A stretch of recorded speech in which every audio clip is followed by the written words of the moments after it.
Hey guys, I'm Nisa Homey. Today I'm sharing a very quick, easy and healthy evening snack made with freshly grated coconut, 4 cardamoms, half cup of wheat flour. I'm using khapli wheat flour. Khapli wheat is an ancient variety of wheat grain which has a very weak gluten molecule. Khapli wheat is also known as emmer wheat. And ripe plantains, 4 cardamoms, coconut. I'll be grating fresh coconut. Ripe plantains, these are not bananas, these are plantains, and I'm using ripe plantains. So first I'm going to grate some coconut.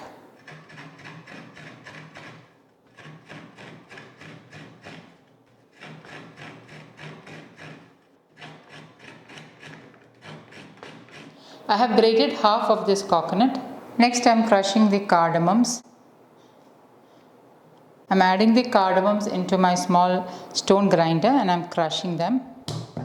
Once crushed, I'm removing the skin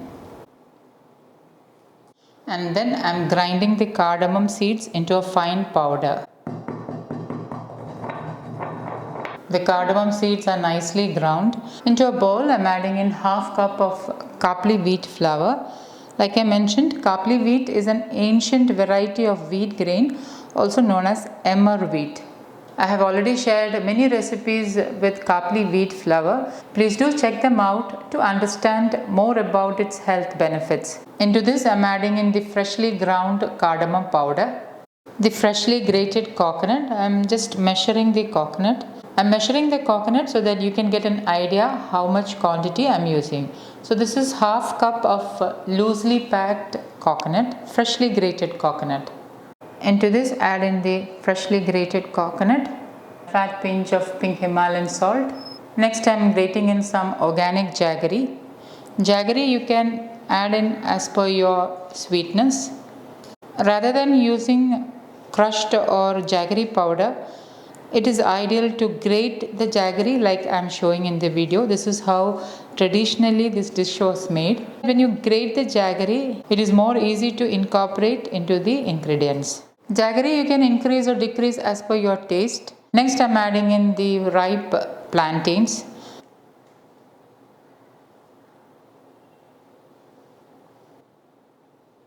For half cup wheat flour, I am using 2 ripe plantains. I am mashing the plantains with my hand and incorporating it into the rest of the ingredients.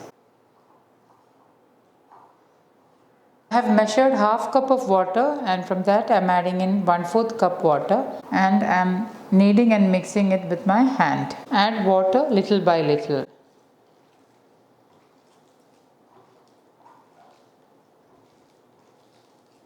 Everything is nicely mixed and incorporated into the batter.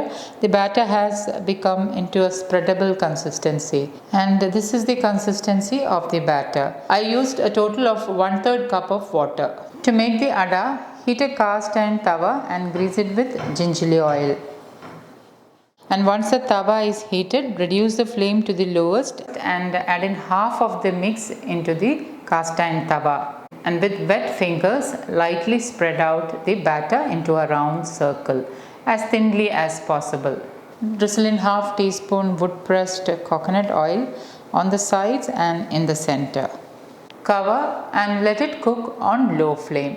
After about 2 to 2.5 minutes, open the lid and carefully flip it over. One tip I want to give with regard to the adai sticking onto the cast iron tawa is that if you grate the jaggery will incorporate well into the batter.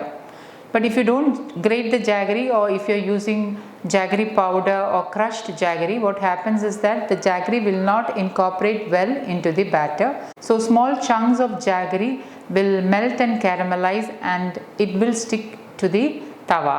And that is what makes the adai to stick to the tawa when you are using jaggery. So try to grate the jaggery and add it into the ingredients. Another 2 to 2.5 minutes later, flip it over and serve to a plate. Repeat the same thing with the rest of the batter.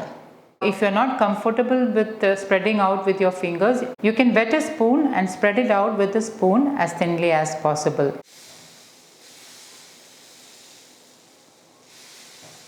Healthy cooking is all about using the right quality of oils. Try to use wood pressed oils in your diet for your better health. Cover and let it cook on low flame. So guys, do try this and let me know how it turned out. Thank you for watching, and until next time, take care. Bye bye.